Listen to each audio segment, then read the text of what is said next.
Planning a trip to London in 2026 and feeling a little overwhelmed? London is bigger than most people expect, it takes longer to get around, and small planning decisions can make a big difference to how your trip feels. In this episode, we're sharing what you really need to know before you go, not a list of attractions, but practical planning tips to help you save time, manage your energy, control your budget, and enjoy London without trying to rush through it. Welcome to the UK Travel Planning Podcast. Your host is the founder of the UK Travel Planning website, Tracy Collins. Each week, Tracy shares destination guides, travel tips and itinerary ideas, as well as interviews with a variety of guests who share their knowledge and experience of UK travel to help you plan your perfect UK vacation.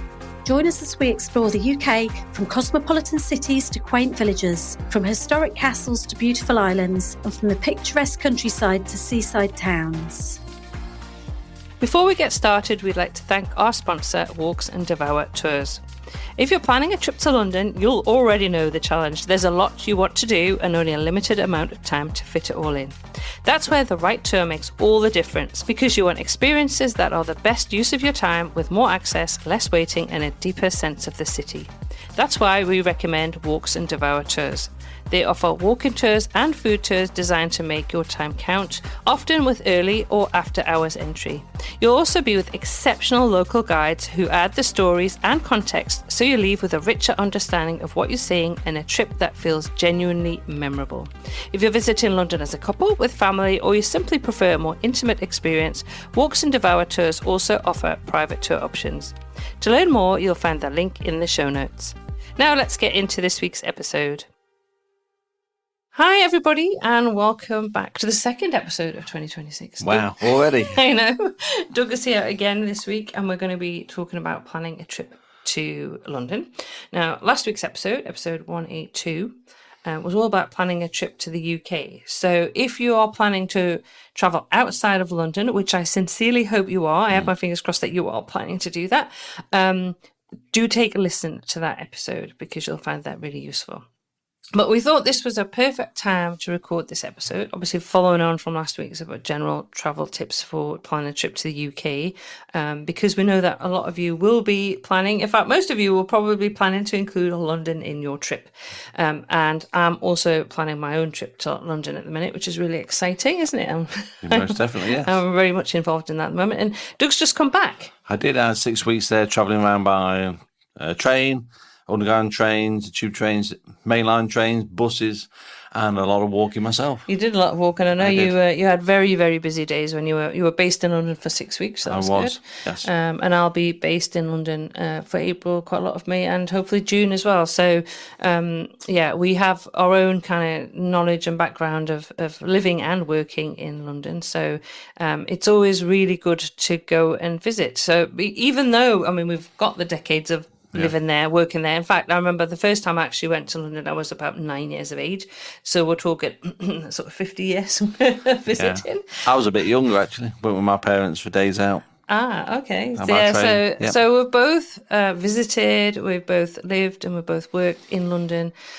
So we know, and we've seen a lot of changes. But and we actually want to say that London keeps changing. So even if you've been before, and I find this every time, it always feels different. There's always new things opening, new things happening, new things going on. Obviously, a lot of wonderful, ancient, old, fantastic things to go and visit that don't change, but there are often just, I don't know, it just always feels a little bit different. I agree. Yeah, absolutely does.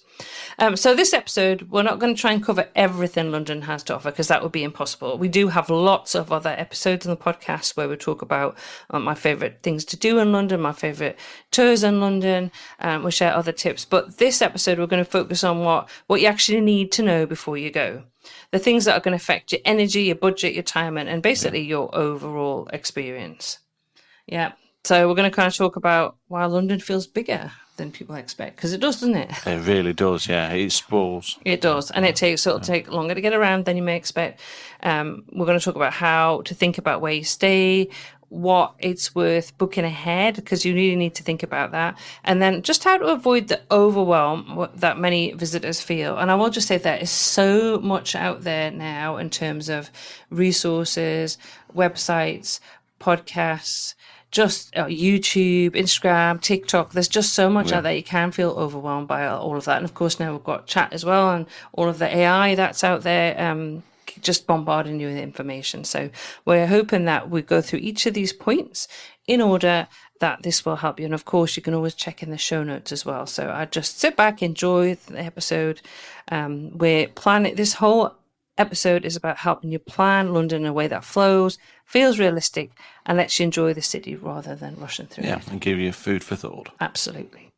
So we thought what we'd do would be, the best thing to do is to go through each of the different points. So we sat and kind of really had a good chat about all the things that we feel that we get asked about or that we feel that really are important for you to know. And the first thing, and this is actually the first thing that Doug said to me this morning when we talked about that, is, and it's true, London is bigger and slower than you may expect. Yeah, it certainly is.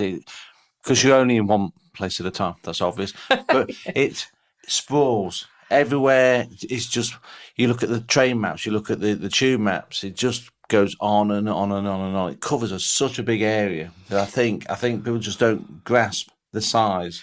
Yeah, London is huge, but a lot of the main attractions are kind of in the centre of London, which does help. Yeah. But I think it can get distracting. I think if you kind of, a lot of people will choose to stay further out of London, not realising that they're kind of too far away from those main attractions. I mean, we understand that when it comes to budgets, that's very important. And if you can get an accommodation slightly cheaper and travel, it's that fine balance between, what your budget says and wanting to see things.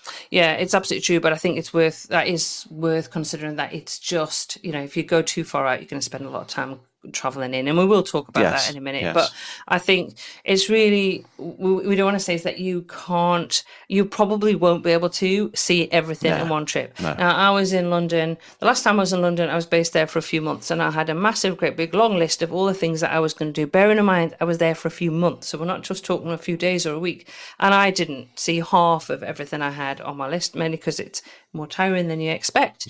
It takes longer to get around than you might expect. You don't want to, I certainly didn't want to go out in rush hour because it was just crazy busy.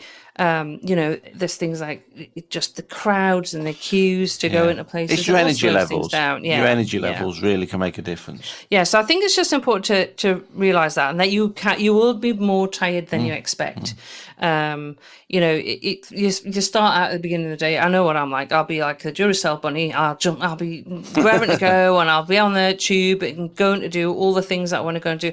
This is how I start my trip. And then usually by the end of the day, I'll get in and I'll be absolutely exhausted. And this will carry on for about a week. And then after that, I'll literally, or even maybe 3 days, I don't know how much energy I'll have this year, but you will feel tired. You will feel tired. And one thing I found, I have pretty good energy levels when I'm traveling. But even I messaged you a couple of times and said, look, I'm tired. I'm going to take tomorrow or half of tomorrow. I went to a football match instead, but that's another right. But it's planning. I set my time limit to what time I was going to finish each day from travelling around. Yeah. So whether that's 4 o'clock, 5 o'clock, and I sort of plan the day out accordingly to say, when I've had enough, that's it. I've had enough.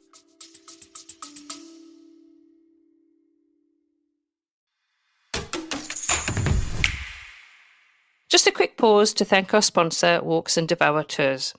If you're planning a trip to London, you'll already know the challenge. There's a lot you want to do and only a limited amount of time to fit it all in.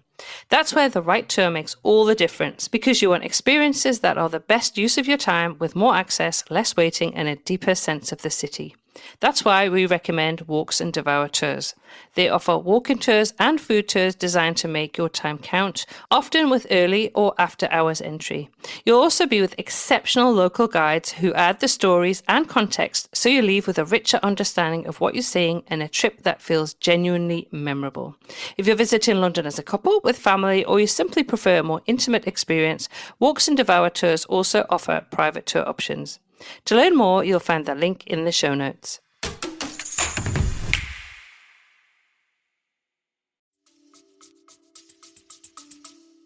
Yeah, no, I think that's a good plan.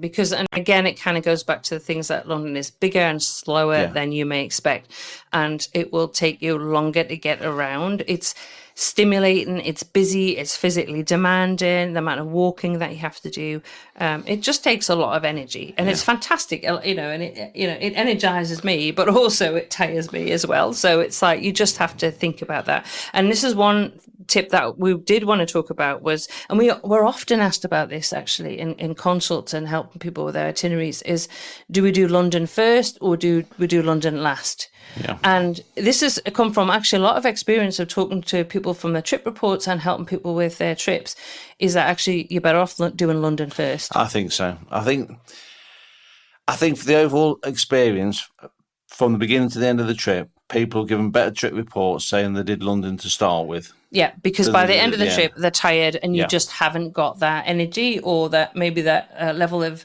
enthusiasm that you had at the very beginning of the trip. So that's one thing to consider. If you're planning a multi-destination trip across the UK, or you're going to go over to Europe and do some more travels, we would recommend that you do start in London. Well, majority of people do fly into London. Not That's all, true, obviously, yeah. but a lot of people do fly to London first. But I know we have a lot of people who think about maybe going, if they're flying and they want to do a couple of days in Paris, then getting the Eurostar over to Paris and then coming back, or maybe starting in Bath and then traveling around. I don't know. I think Whatever suits every individuals. I just would say whatever you plan to do is think about including London first. And I probably wouldn't even head to Paris, even if I landed, I wouldn't go straight to Paris and then come back to London. I would give yourself a good few days in London before, if you decide you want to add Paris in for a day trip. I mean, Paris is equally busy and crazy. tired. Yeah, exactly. So it's trying to think about how, and because what you can do is you can build a few quieter days and potentially to London. I think it's a good idea. Yeah. Okay, so that is basically going to influence a lot of other things that we're going to say, is considering about the size of London.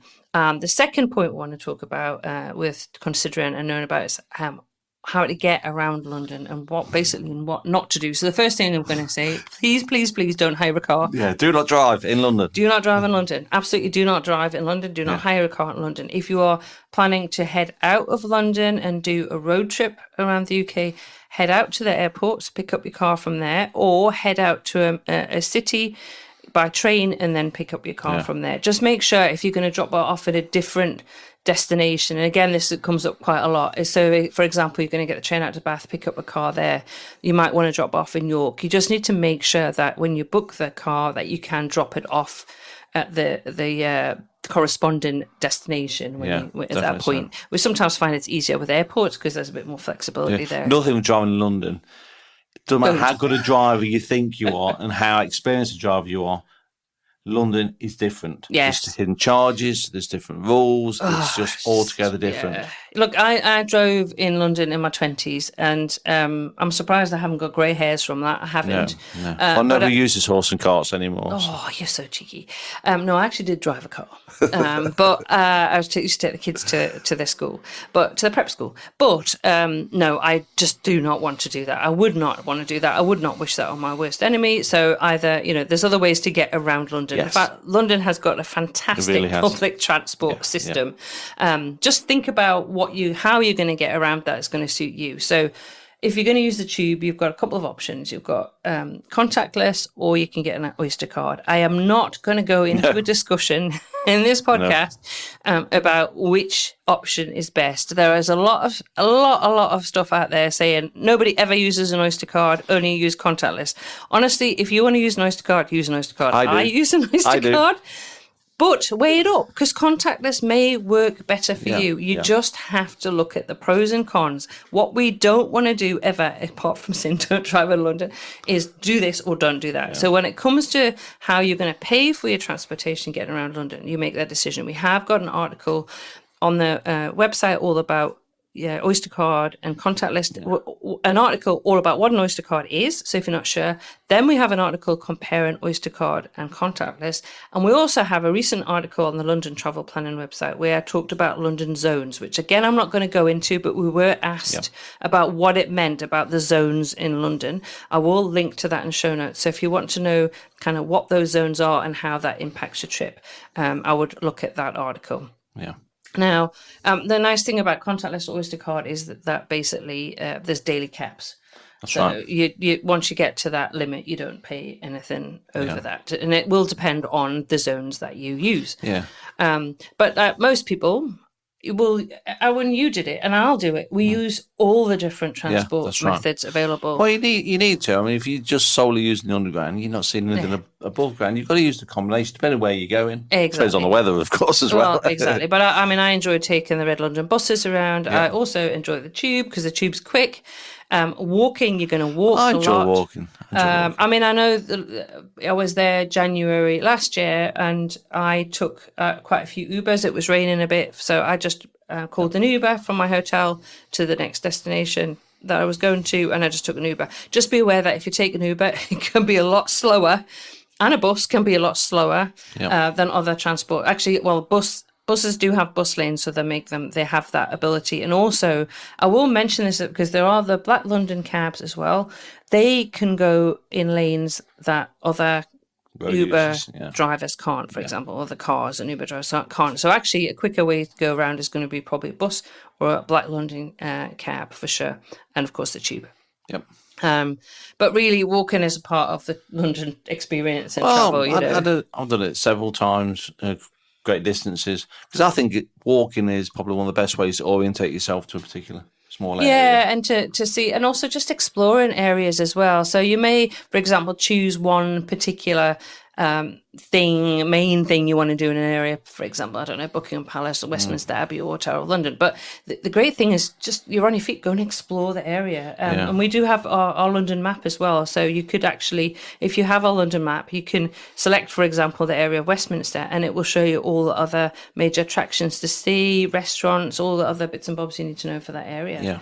Yeah. So that's useful. You can add that onto your phone. So getting around London really... I mean, you've just the options. And Uber Boat, I haven't even mentioned Uber Boat. No, Boats is another option as well. It's not Uber conventionally. Uber is the name of the sponsor. Yes, Thames Clippers. Yeah, you don't call it like an Uber, you wouldn't call your boat on an app. I just also want to mention this as well. Honestly, really, genuinely, get yourself onto the Thames on a boat and do a boat trip, because seeing London from the river is a completely different experience from walking around. It really is. So I'd recommend that. But it's that combination of everything as well. The pace is set by everybody in the travel group. It's whatever suits you. Yes. Keeps everybody happy. Absolutely. You've got to figure out. There are lots of options, so just choosing what works for you. Now, when it comes from for train journeys from London to places, for if you want to do a day trip, for example, you want to go to Bath, Windsor, Oxford, etc. Doug has added YouTube videos to our YouTube channel, UK Travel Planning, so you can watch how to get from, for example, you've just added the one recently about getting from Paddington to Bath. Done that one as well. I'm just finishing, hopefully today, how to get one of the routes from London Paddington to Windsor. Yeah. So we are going to be adding more videos showing you how to get from London to a lot of the places for day trips. It is. And one thing I'll add to that is when I've done each of these videos, I'm trying to include a little bit from the London station itself, just to give you a bit of an orientation around those busy London stations. Absolutely. So point 3 that I really want to kind of stress is that where you stay does matter. It really does. And you should really think about, and I know, first of all, I am going to say, I know London accommodation is expensive. It's really pricey. And it probably will be a major chunk out of your holiday budget. And there's nothing... Unfortunately, it would be great if it was cheaper, but it's not. But really, you need to think about your locations to match the sort of things that you want to do.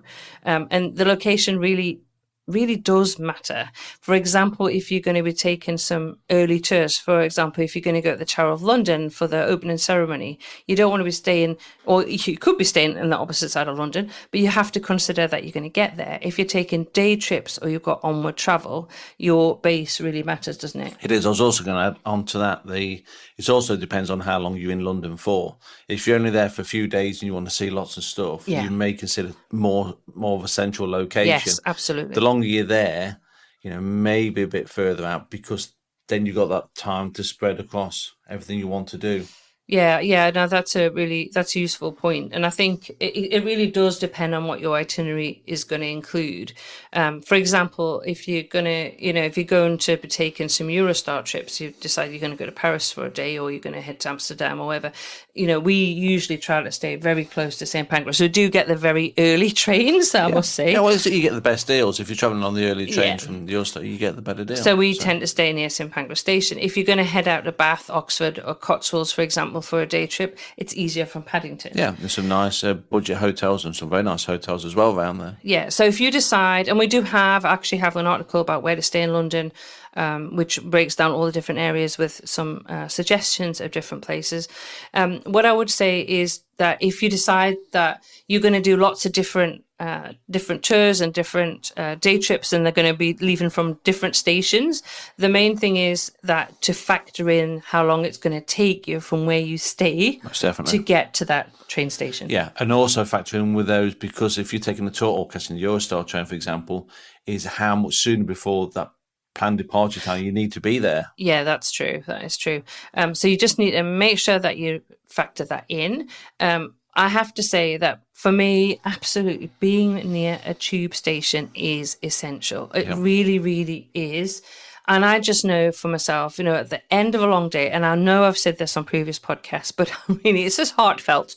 By the time you get back to your accommodation, you really don't want to get off a mainline station, then hop onto a bus and then have a walk, or even just a tube where it takes you way out and then you've got to catch a bus and then a walk or whatever. You really want to be thinking, really, really think about this, where your accommodation is in relation to a tube station. So even if it's, a 5-minute walk from a tube station or a 20-minute walk from a tube station, consider all of that, because honestly, and again, depending on your energy levels, mobility, needs of your party, but it really is important to consider this. And it may be very tempting to go for something that is further out and involves a mainline train and then a bus and then whatever, a long walk.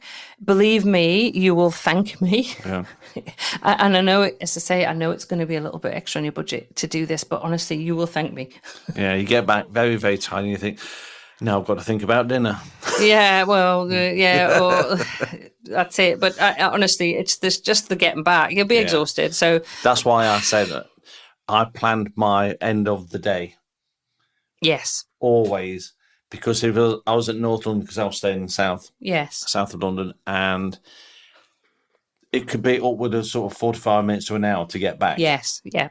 So I always found once you reach that point and you know when you're finishing, didn't have to rush back because I'd allowed myself in my time schedule to do that. Yeah. No, I agree. And I think it's, if again, I'm going to talk about this next, actually, about planning your itinerary by area, not attraction. And I will talk about that. But I think this also, and exactly what Doug says as well, is when you're planning the itinerary, think about where you are at the end of the day and where your accommodation is in relation. Now, if you're in zone 1, which is the central zone where a lot of the main attractions are, and your hotels, accommodations in zone 1, it's probably not too much of an issue. But if the further out you go, certainly you're going to need to consider that. Definitely.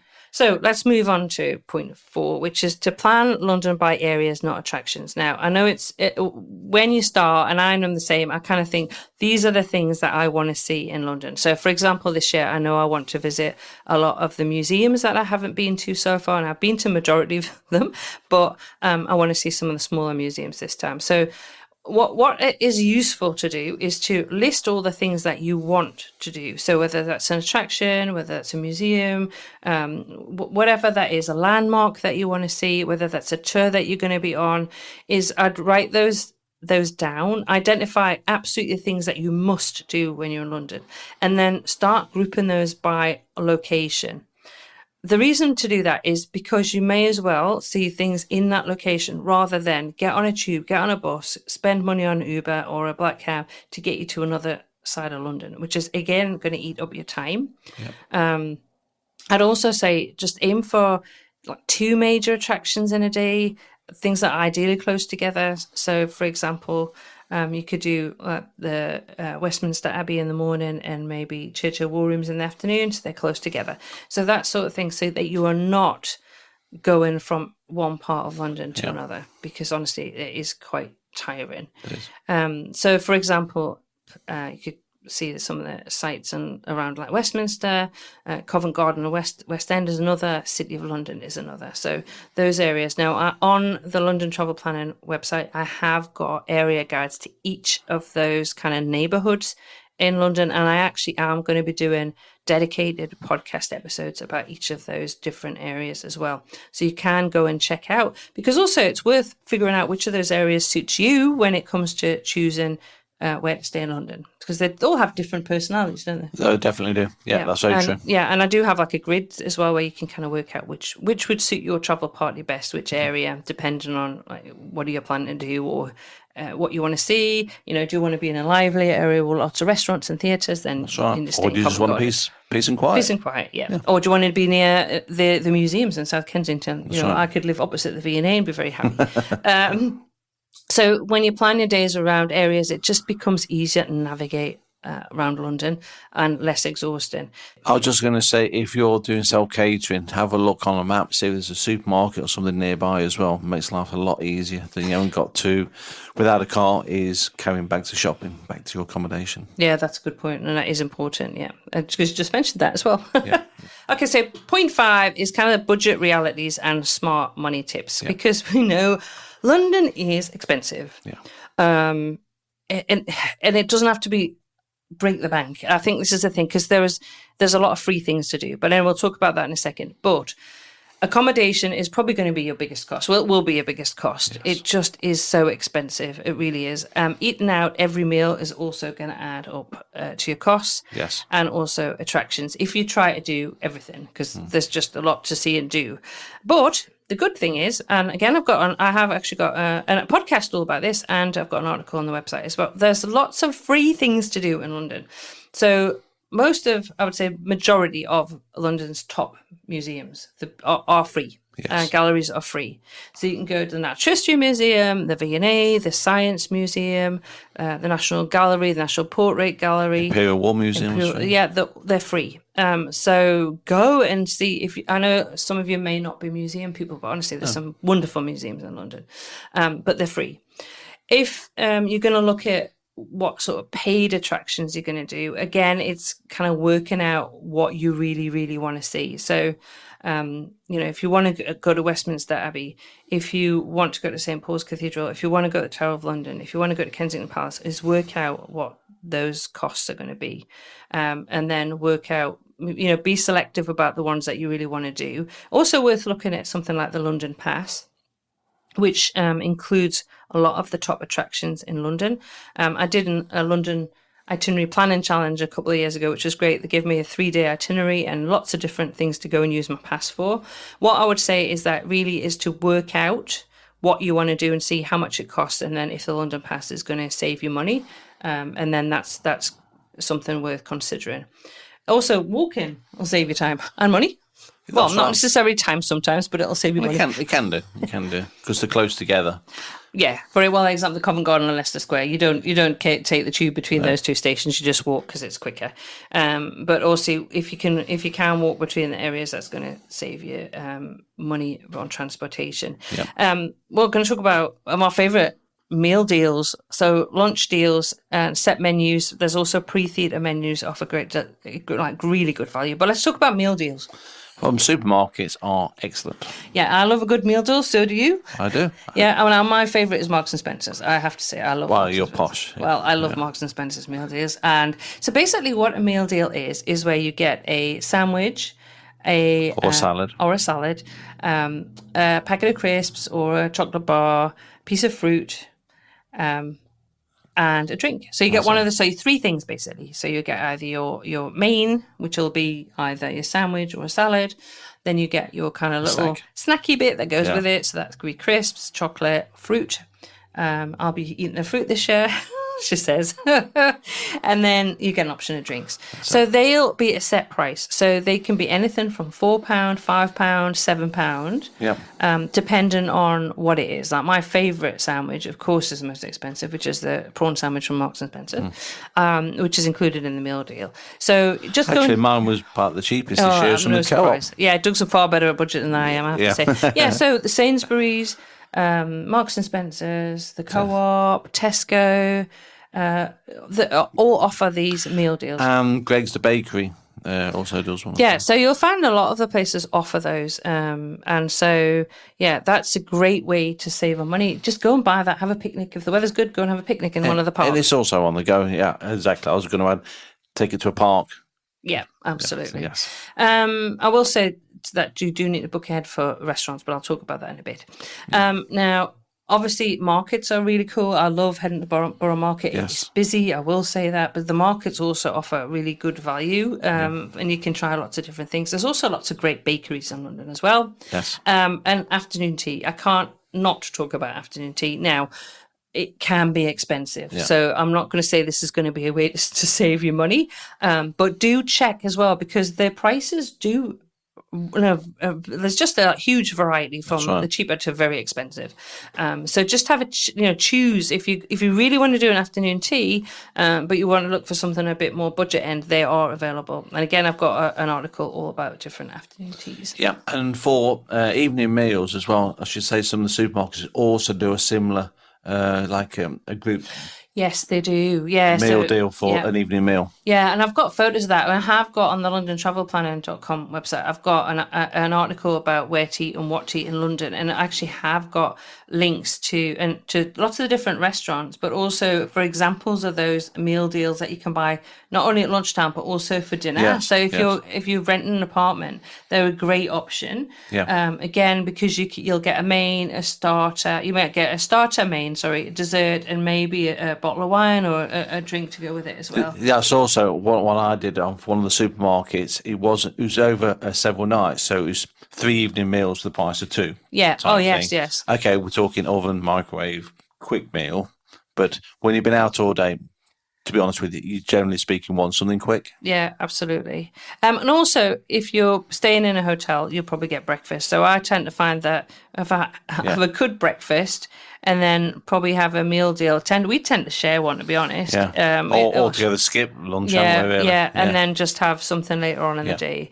There's there's so many restaurant options in London. It's crazy. There are a lot. But I say on our London map, we have put in some of our favourite restaurants. Obviously, we can't eat in every restaurant in London, even though I'd love to have a go at that.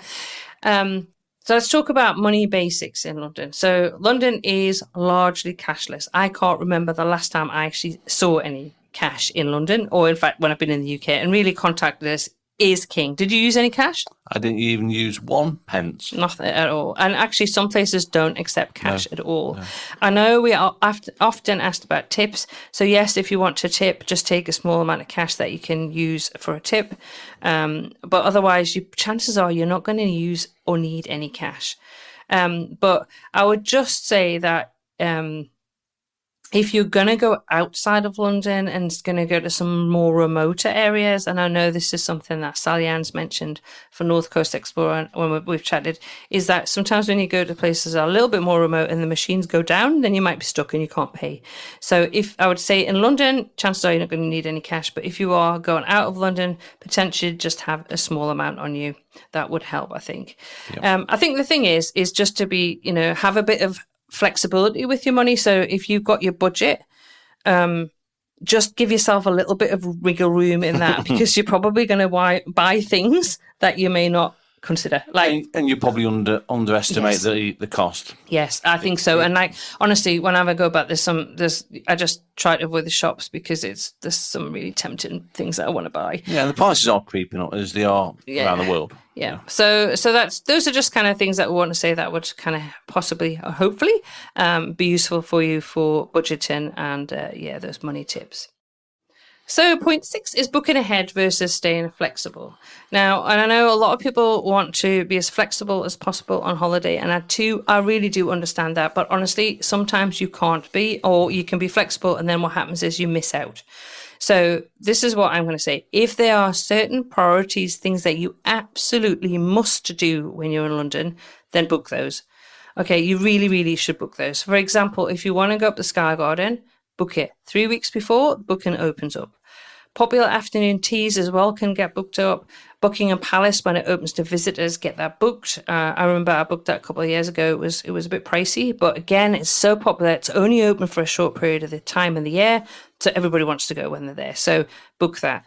Warner Brothers Harry Potter Studio Tour, again, that gets booked up a long way in advance.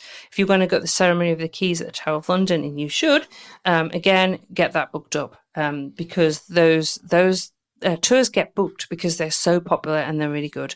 And honestly, some attractions can book out quite a way ahead. Not that you'd expect, but they can do. The other thing to do as well, and this is something that I'm doing at the minute, is to check for anything temporary exhibitions that are on during your visit that you might want to book. For example, when I'm over in May, there's actually an exhibition in Buckingham Palace of the late Queen Elizabeth II's outfits, and I'm definitely going to go and book that and see that. I've also just booked tickets for the Chelsea Flower Show, so that, for example, I needed to book because that would be completely sold out. Definitely so. And I saw one for later in the year, the Bayer tapestries on display at the British Museum for September.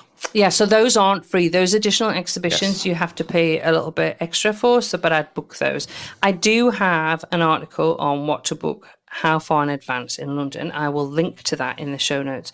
The main thing I want to say is consider, would it genuinely disappoint you if you missed that experience? And that's for everybody in the group as well. The larger the group, the more difficult that would be, to be honest. Yeah. So just, make sure that if there's something you absolutely want to do, put that into your itinerary first, get the tickets for that, and then add in all the extra stuff that you may want to do.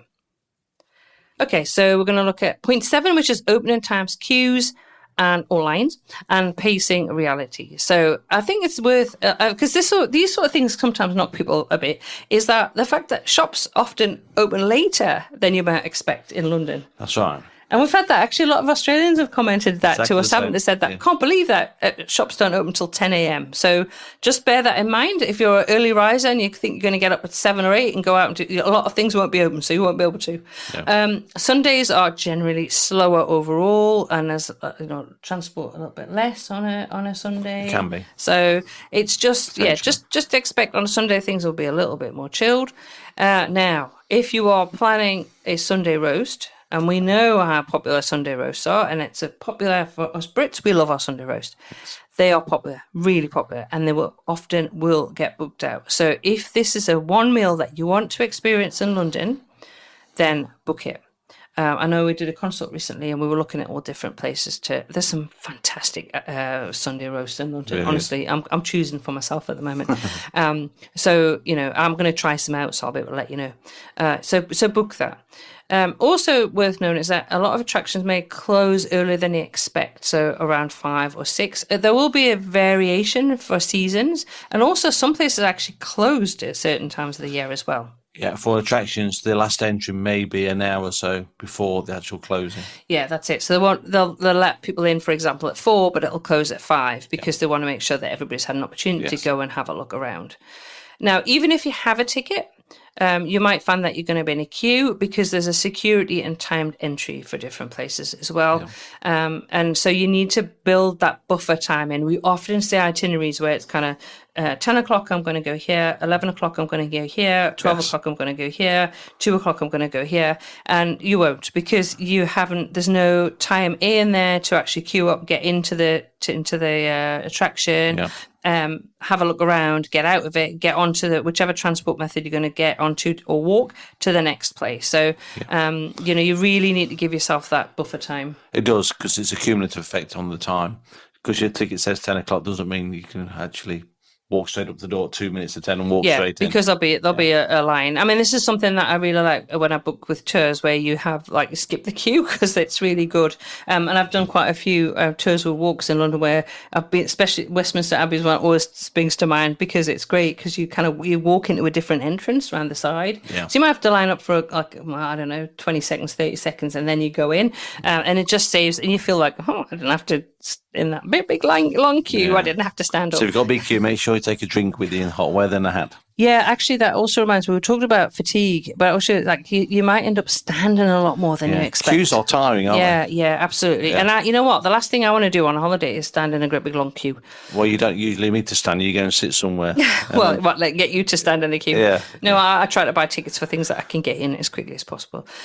So in the evening in London, that's a great time to have a walk around. You've got the theatre, pubs, more relaxed. And I don't know, London in the evening, whatever time of year, I love strolling around London. It's really good. I like summer evening, nice light. Yeah, the light evenings are really nice. But I've got some beautiful photos from last December when I was walking around London, and the light was amazing, looking over to Big Ben and the House of Parliament. It just absolutely just beautiful photos. So it's also quieter. Yeah, and if you're going out late in the evening, you may want to stagger your start time that morning, have a slightly later start, and then you can stay out later. Or go back to your hotel and have a couple of hours break and then go out again. Yeah, because it is tiring. Yeah. If you're out all day, it is tiring. Yeah, it is. So let's talk about point 8, which is consider theatre, markets and parks.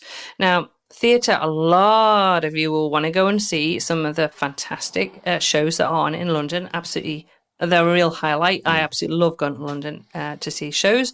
Just to be aware that some do sell out in advance, and that, yes, there are same-day tickets that you can get, which can be cheaper. But they are risky for some of the bigger shows. So you're not necessarily going to know until on the day what is actually available. Or the best seats, you may. You won't probably get the best seats. Yeah, exactly. I mean, it depends. If you're not bothered, you just want to go and see a show, then you're probably going to have an option of what's available on the day. But if there's something specific that you want to go and see, then I'd book the tickets for that. Yeah. And think about where the location of the theatre is as well, so that you know, how you're going to get there and what you're going to eat. A lot of the restaurants around the theatres will have a pre-theatre set meal, dinner that you can have. And that's it makes a lovely, lovely evening of it. To do that. Also, remember there's the matinee performances on a Wednesday afternoon and I think Saturday afternoon. So they're all worth doing. Markets, can't talk about going to London without talking about the markets, because there's so many amazing markets to visit. Again, I've got an article about all the different markets. Just remember, not all of them operate every day. Weekends will be busier. It's more atmospheric for sure, but it will be busier. Yeah. Really busy. For example, Borough Market, it's crazy busy. I think it's getting crazy busy in the week, to be honest.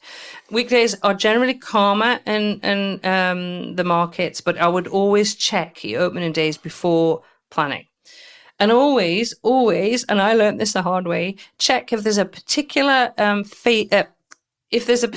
place that you want to eat, then check that it is open, right? Because I went to Borough Market to have raclette, not the famous cheese toasty that this particular place is famous for, at Capicayson.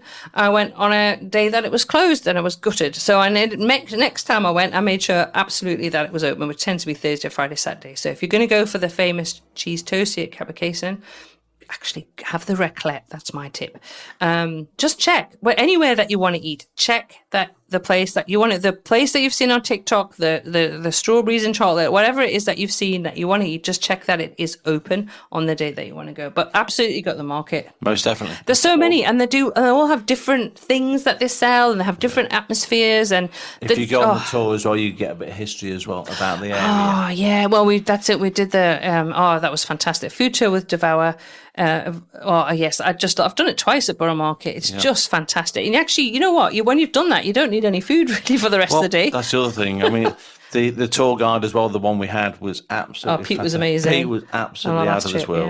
Yeah. So if you do a food tour, not only do you get to learn about where the best places are to buy the food, we always do food tours, but you also learn about the history, and it's fantastic actually that that Devour tour around Borough Market, I've learned so much more about the history around that area, and it's amazing. It's just, so don't just go to eat the foods that you've seen on TikTok, but go and actually learn about the history as well, because London is just so historic. Well, some of these London markets are steeped in history. Absolutely. I can't not talk about the parks. Parks are such a large part of being in London, and you'll find if you're there and it's a sunny day that it feels like most of the population of London are in the park with you, but they're lovely to stroll through whatever time of year. In winter, they're just gorgeous. In autumn, fall, the leaves are beautiful. Summer, in spring, they're a great place to just sit and enjoy the flowers and just enjoy just chilling out. They're all, again, the parks are all very different. They are indeed, yes. I mean, how many times have I mentioned about me liking the picnic at Greenwich? Yeah, absolutely. It's one of your favourite things to do. One of my favourites. And it's a really good place to just sit between, if you're walking between attractions. For example, if you're going from St James's Park, for example, if you're at Buckingham Palace and you walk into Westminster Abbey or vice versa, you walk through St James's Park. Great place to have a sit, see the pelicans. Oh, yes. The bridge gives you a great view back towards, you can see the London Eye. But it's also just a great place to have a stroll and a chill out, sit down, rest your feet for a bit. And if you've got kids, let kids run around for a bit as well. Kensington Gardens is lovely for that. Really is. Really, some nice kids playground there as well. Which actually takes us on to point 9, which is managing your energy, accessibility, and overwhelm. And I will say, London can be overwhelming. It can be very, very, very busy, very, very, very noisy. I know you mentioned the noise. Well, that's one of the reasons I like the parks as well, like walking around like Holland Park, things like that, because it's peaceful. Yeah, it is. But again, like talking about just energy levels, it does involve a lot of walking, and as I just actually remembered before, we're thinking about standing in those queues, it involves standing, so that can be really tiring. And again, I will talk a bit about kind of what to wear, but I always wear the most comfortable shoes that I have. I wear my trainers, I wear my Birkenstock sandals in the summer. I just make sure that they're broken in, that I'm not going to get, the worst thing I can think of is having blisters. That's right. So, I will also mention, don't underestimate the walking at some of the underground stations, particularly the main stations. There could be a bit more walking than you think. Yeah, no, that's absolutely true. Yeah, so just consider, if you're older, you're traveling a family, or you've got anybody with mobility challenges, that it can be really, really tiring. Yes. So just add some slower days into your itinerary, some downtime in there. Yes. Because you may feel at this time, because it's exciting and you're planning a trip to London and everybody's really excited. Yeah, and it costs I understand that. But honestly, just give yourself that downtime. You will appreciate it. You will enjoy your trip far more don't go with a whole list of things that you've got to tick off, because you'll just get burnt out and you won't enjoy it as much. Couldn't agree more. Yeah. There's the cafes, there's parks, there's pubs, there's lots of places where you can just go and chill out. Well, I have to say, I will point this out, because I was traveling on my own for those 6 weeks around London. A few places away from the main areas, I went into cafes and had a cup of tea and a slice of cake, but that's me. Talking to such interesting people. It was just, particularly in the cafes. Yeah. It was absolutely fantastic. Thinking, I know London quite well, and you're talking to someone and they say, well, I've never heard of that. That's great. I mean, that's London, isn't it? It's like, there's always so much going on and so much to do. Right, so we've got some everyday practical questions that we're always asked. So we're just going to talk about a few of these. So safety. Again, we have a podcast on this and an article. Just be mindful of your phones and your possessions, especially in busy areas at train stations. Yes, they are. They're notorious, particularly large train stations, because you're distracted easily. Yeah. So just be mindful of your phone. I have it on a lanyard. Just keep it under your top. If you're taking photographs, just be mindful who's around you, what's around you. If you're going to be using your phone for directions, maybe try to stand against a wall or railings. Yeah. At stations, I always say if there's more than one person travelling, is one of you looking at timetables, one of you's watching all your possessions. Yeah. Don't send text or social media when you...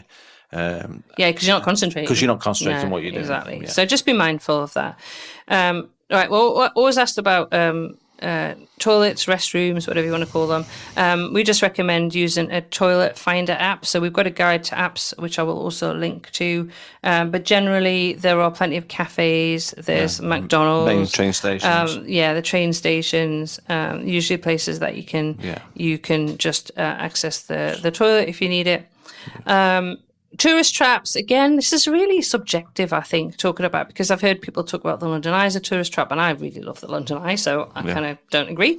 But one area I would say to be cautious around is maybe Leicester Square. I tend to just go through Leicester Square on the way to somewhere else. I wouldn't hang around Leicester Square. The restaurants around Leicester Square aren't particularly brilliant. That's a bit of more of a touristy, trappy area. Yeah, it depends. Yeah, so your interpretation of the word tourist trap. I mean, most people are visiting London to go and see the tourist sites. Yeah, I know, but I don't know. Leicester Square is not particularly. I don't know. It's never somewhere that I'm. On the way to Covent Garden, usually. Usually just walking through. Yes. Now, what to wear? Again, just mention comfortable shoes is really important.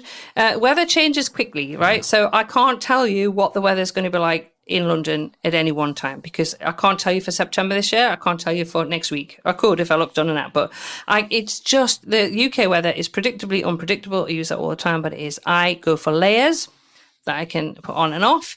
Which you'll be grateful for, because even in the middle of winter, if you're travelling on the underground, it can be very, very hot. It can be really hot. And I also will just say that summers can be hotter than you may expect. The underground, incredibly hot. It's just, they put more air conditioning, but there's not a lot of air conditioning in London. Remember, these are old buildings, so museums and stuff like that don't necessarily have air conditioning. Don't expect it. It is getting hotter.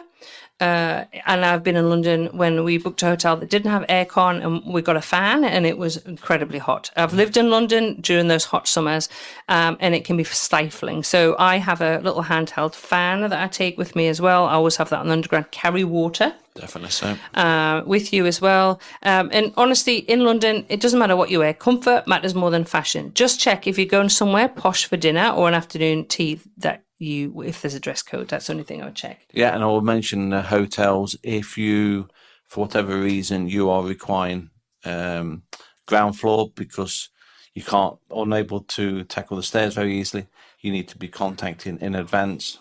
Yes, request that you want to be on the ground floor. Because there's nothing worse than arriving in peak season and you're unable to take those stairs. You weren't aware there's no lift. Yeah, and also we'll mention that we use the terminology ground floor, not first floor. So if you're used to first floor and you think that's the ground floor, I don't know how to explain this, it won't be. So first floor is where you'd need stairs or a lift to get to. Yeah. So we have the ground floor. So if you want a room where you don't have to, if there's no lift or elevator in where you're staying, then you need to ask for the ground floor. But I would always check. The same floor where the entrance is, basically. Yes. I would always check whether your hotel has air conditioning. And I'll always check if it has a lift. If those things are important to you, definitely check before you book. Yes. That's something I would 100% recommend. The other thing we get asked about is tipping. Yep. Often it's added to the bill. We add like 12.5%, I think, service fee in restaurants, which will cover the tip. Otherwise, you can just round up, like for example, if you get a cab, just round it up to the nearest pound. Well, so it's £3.50. It's discretionary. $5 or whatever. But it's not expected, is it? And if you wanted to tip a tour guide, again, that's up to you, £5, £10, whatever. But really, tipping is a nice thing to do. It's not as expected as it is in other cultures. But just be aware that in restaurants, a lot will already have been added. Yes. Public Wi-Fi, I want to talk about. There is Wi-Fi, a lot of public Wi-Fi available in London, which is fine. You can use it, but if you are going to use it, make sure you use a VPN, which is a virtual private network to protect your data. Because what you don't want to be doing is on your phone and somebody is able to intercept. We always use a VPN when we travel. Always. So I can link to VPN that we recommend as well in the show notes. But there is a lot of public Wi-Fi. I'm also can talk about eSIMs as well, and I'll link to an article about eSIMs and VPNs in the show notes. So you're going to be using your phone, whether you're going to be using it for navigation, for your tickets, for payments, whatever, but it'll drain your batteries quickly. There's nothing worse than your phone conking out. So make sure that you have a portable charger with you, because honestly, I don't know. My phone never seems to last as long as I think it's going to last. So just make sure you've got a portable charger with you. I think that's important. Yes, most definitely. Oh, okay. Point 11, are you still with us? Is important dates that affect London in 2026. Again, this is really important. We get this quite often in the Facebook group that people weren't aware of some of the major events that happen in London, and they can impact crowds, prices, and transportation, even if you're not planning to attend. So it's worth knowing and considering, A, if you're arriving in London any of these days, how you're getting from the airport. B, what you're going to be doing on a day that one of these events are on. So are you going to be heading to that area or not? And C, whether you're going to be staying in accommodation that is near one of these areas, or where these events are going to be held. So the main things I just want to mention for this year is particularly the London Marathon. This catches everybody out every year. It's on Sunday, April the 26th.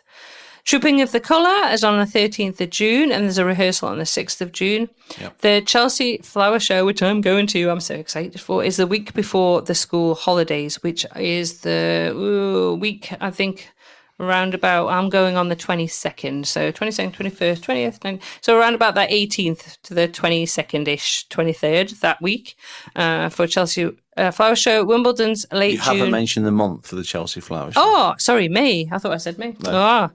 Wimbledon is late June to mid-July, which is only going to be an issue if you're heading down to Southfield train station, tube station, because that gets incredibly busy. And I know because I used to live beside it. Yep. And yeah, there'll be a lot of people head down there. I found the best thing to do with Wimbledon is to just go and either sit at Covent Garden in one of the pop-ups and drink Pimm's and watch it, or head to a pub and watch it there. Most definitely.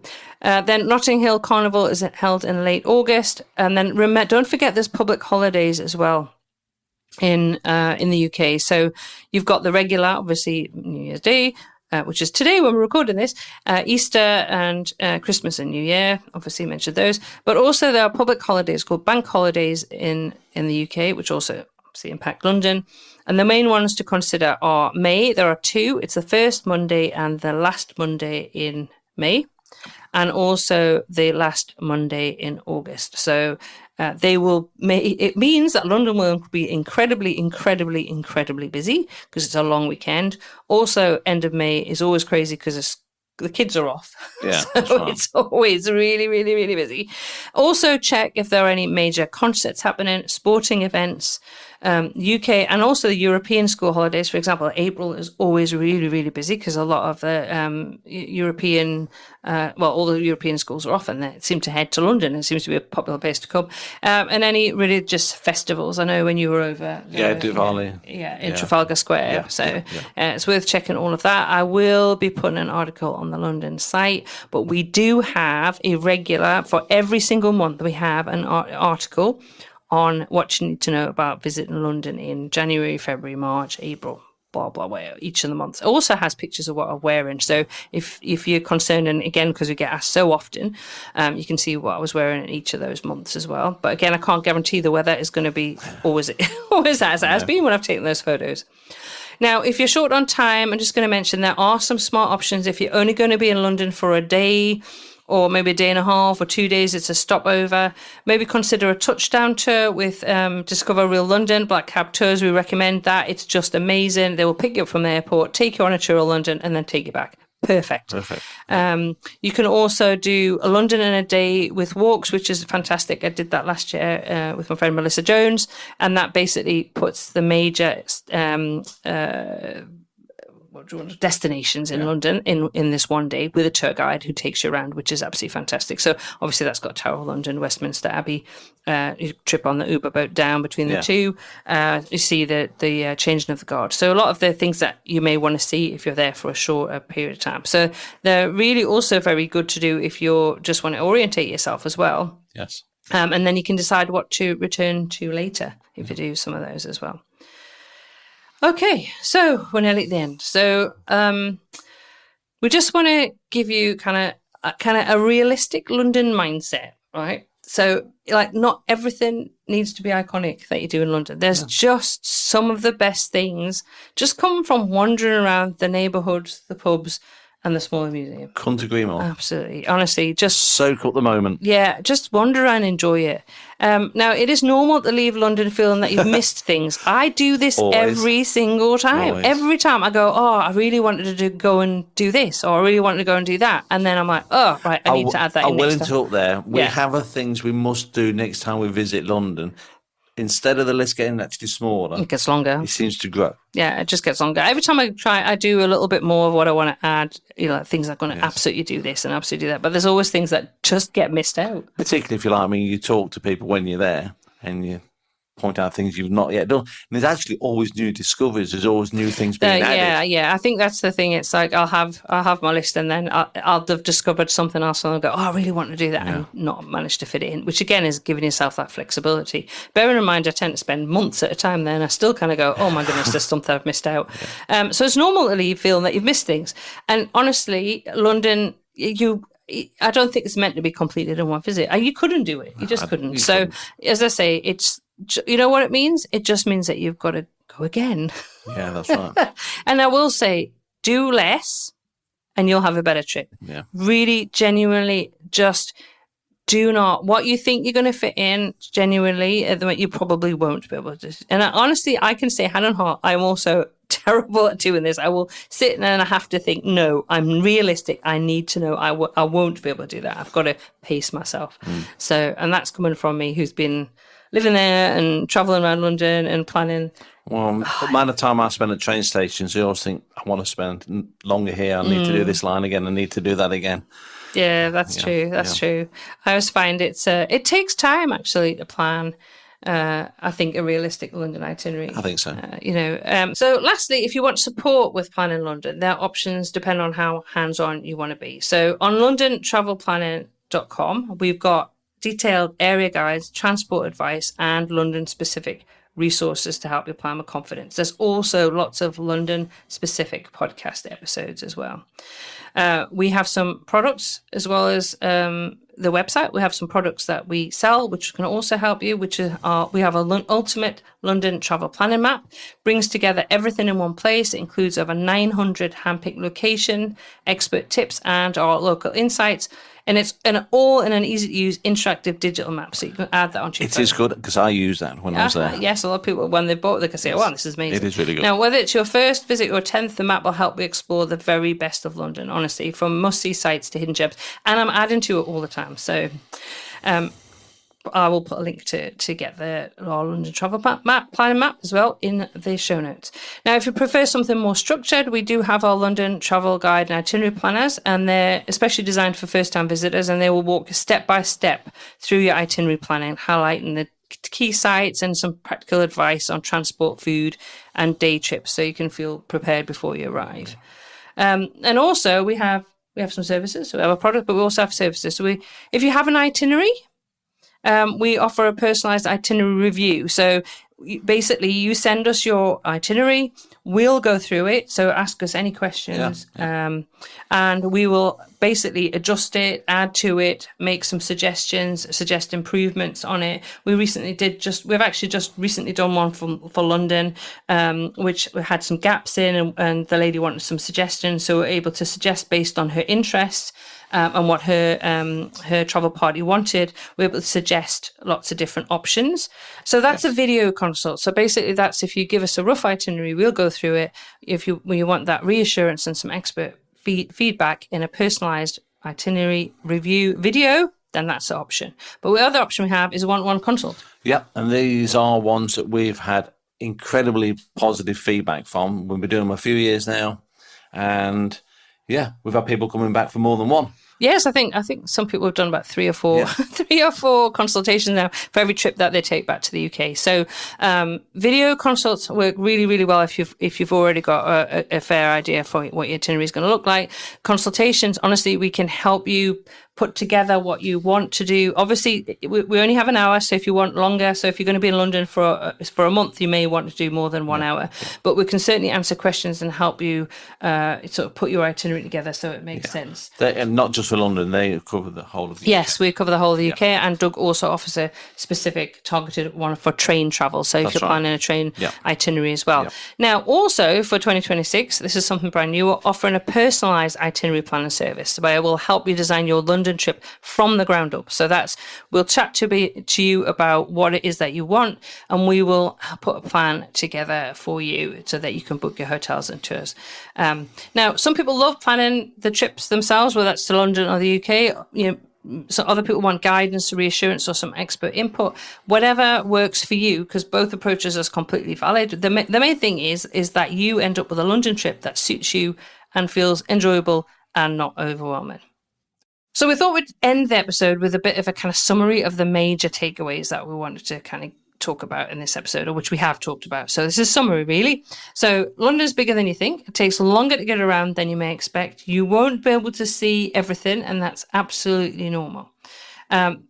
Biggest planning consideration is try not to create an itinerary with too much in it. London really works best when you consider by area, group things together, and obviously just accept that sometimes doing less leads to just a much better experience. Consider where you're staying, because that's more important than often people realise. Being close to the right transport links, especially tube station, especially honestly at the end of every single day, you'll be really appreciative of that. Some things will need booking ahead, especially consider anything that you'll be disappointed to miss. Really get those booked.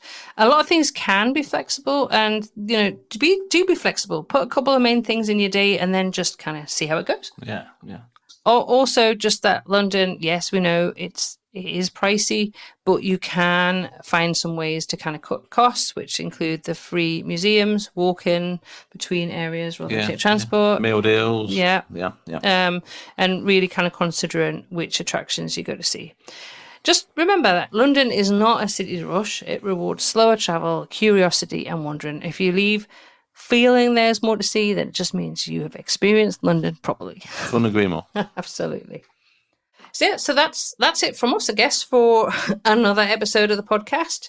Remember, London isn't really difficult to plan. It just does reward planning done the right way. In the next episode, we're going to be diving much deeper into getting around the UK and how to choose between trains and cars, which is a big decision for trips that go beyond London. Remember, in London, you don't need a car. You really don't. And then there will be further episodes in the year where I'll be breaking London down if it's different neighbourhoods and chatting through that. But I think that's it for this episode, Doug.